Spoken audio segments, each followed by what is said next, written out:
अस्सलाम वालेकुम जी व्यूवर्स, आप सबको हमारी तरफ से ईद मुबारक। और आपको एक न्यूज़ देते जाएँ मौसम के हवाले से कि आज जो है मुल्क के बेशतर हिस्सों में वैसे तो मौसम खुश रहा है, लेकिन जनूबी पंजाब में जो है अक्सर मकामात पर जो है वो कल से जो है वो बारिश और तेज़ जो है वो आंधी रही है। तो आज भी आप देख सकते हैं इस वक्त चनियोट के ज़िला के अंदर जो है वहाँ पर तेज़ बारिश हो रही है।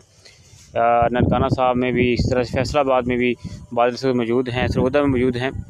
तो आइंदा 24 घंटे के अंदर जनूबी पंजाब में जो है या इन इलाकों में जो है, जो लाहौर है, फैसलाबाद है, इसी तरह से गुजरांवाला, शेखुपुरा, यहाँ पर जो है बारिश मुतवक्किल है। बादल आप देख सकते हैं, गहरे बादल हैं, तेज़ ठंडी हवाएं हैं।